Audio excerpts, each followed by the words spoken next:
बिहार के एक छोटे से कस्बे में रामू नाम का गरीब मजदूर रहता था। उसका घर मिट्टी और ईंटों से बना, छत पर फटी हुई टिन की चादरें और बरसात में टपकती बूंदें। रामू के पास न जमीन थी न कोई बचत। दिन भर ईंट भट्टे में काम करता और जो थोड़े बहुत पैसे मिलते वही घर का चूल्हा जलाते।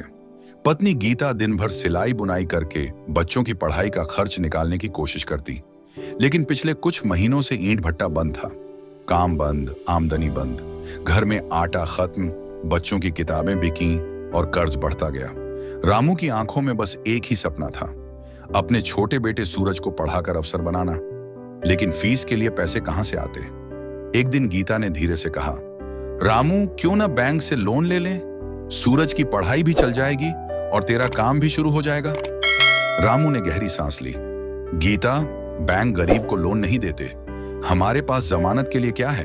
गीता बोली, कम से कम कोशिश तो कर। रामू ने साफ धोती कुर्ता पहना, पुराने जूते पॉलिश किए और कस्बे के ग्रामीण बैंक की ओर चल पड़ा। गांव के लोग उसे देख हंस रहे थे।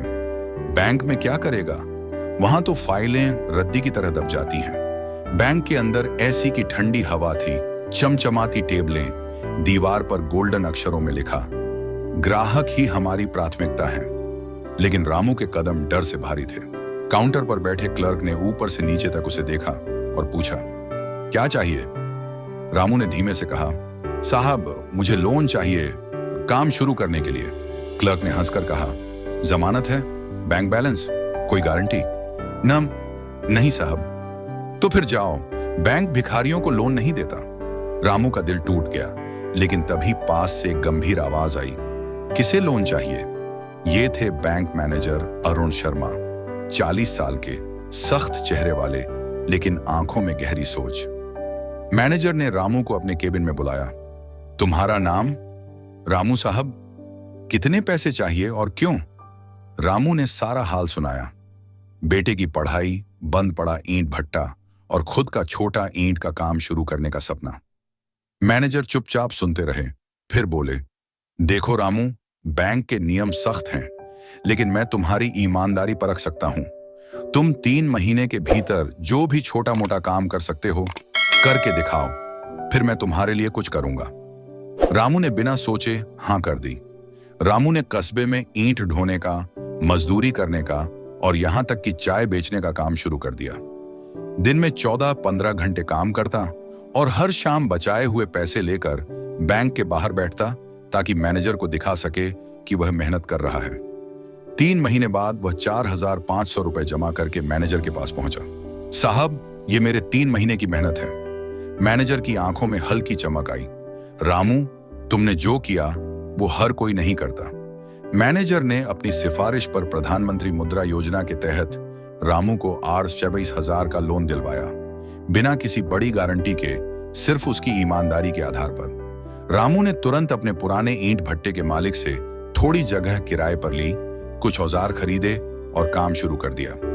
गीता सिलाई छोड़कर ईंटों पर रंग नंबर लिखने में मदद करने लगी। धीरे धीरे ऑर्डर मिलने लगे, गांव के लोग भी मजदूरी करने आने लगे। रामू के पास अब रोज 300 से 400 रुपए बचने लगे। उसने सूरज की स्कूल फीस समय पर भरी। सूरज ने भी मेहनत की और अपनी कक्षा में टॉप किया।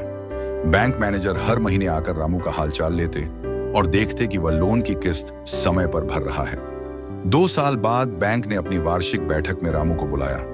मैनेजर ने मंच से कहा, ये हैं रामू, जिन्होंने बिना गारंटी सिर्फ मेहनत और ईमानदारी से लोन लिया और समय पर चुका दिया। आज ये अपने गांव के 10 लोगों को रोजगार दे रहे हैं। गांव के लोग जो कभी हंसते थे, आज ताली बजा रहे थे। रामू ने भीड़ में बैठे बेटे को देखा और सोचा, सपने गरीब के भी पूरे हो सकते हैं, बस कोई एक मौका देने वाला चाहिए। कार्यक्रम खत्म होने के बाद रामू ने मैनेजर के पैरों में गिरकर कहा, साहब, आपने मुझे बचा लिया। मैनेजर ने मुस्कुराते हुए कहा, नहीं रामू, तुमने खुद को बचाया।